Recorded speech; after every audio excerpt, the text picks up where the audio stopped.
So on the E string, we have G, A, B, and then C sharp. Here's it, guys. Okay, so let's talk about how to memorize the notes on your guitar. It can seem overwhelming, but it's really, once you kind of start breaking it down, I'll show you some hacks that'll make it easier for you.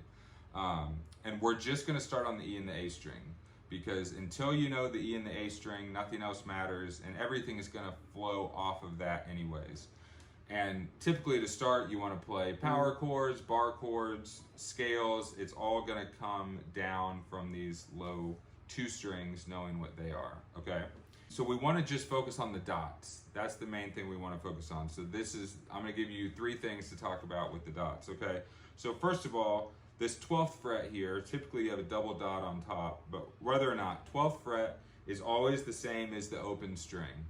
So as long as you know your open strings, you know 12th fret. So you don't have to think or count.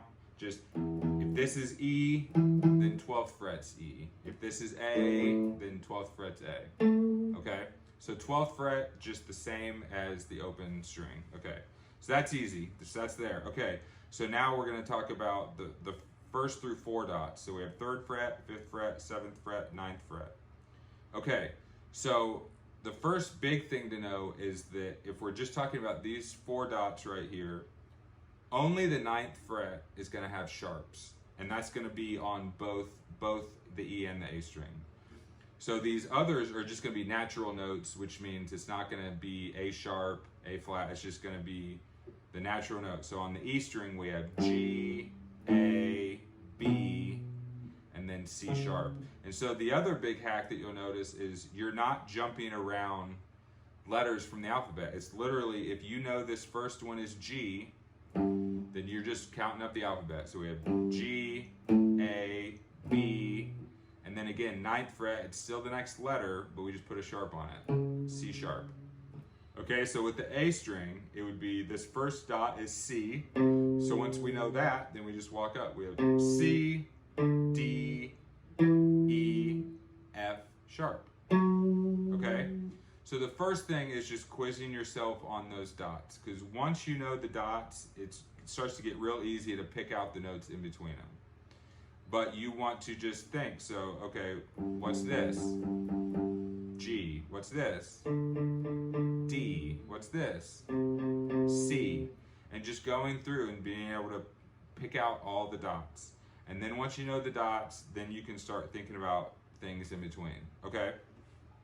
And so now, if you guys have stuck around for a little music theory, to be able to go up and down the neck on anything, you can see, I put up the chart here. If you want this chart, just shoot me a message and I can send it to you. So you can see the 12 notes, and so there's just 2 sets of notes that don't have a sharp or flat in between them. So it's B and C and E and F. So that just means when you come to a B note, like right here, that means the very next note, you're going straight to C. There's no sharp in between. And same with E. So if we play open E, then we go straight to F. Okay? And so as long as you can remember that, you don't even really need this chart. It might take you a while, but you just remember. So if we do E string, it'd be E, F, F sharp or G flat, G, G sharp or A flat, A sharp or B flat, B, C, C sharp or D flat, D, D sharp or E flat, E.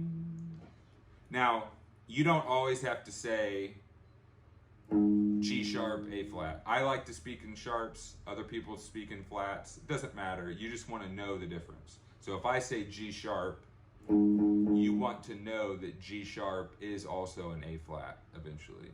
And so we can talk more about that. I don't want this to get too long. But basically, first, you just want to think 12th fret is the same as the open strings. And then the dots, the main things you remember is it's all natural notes on the E and the A strings except for 9. 9 on the E and the A is going to be your sharps. And then it doesn't skip.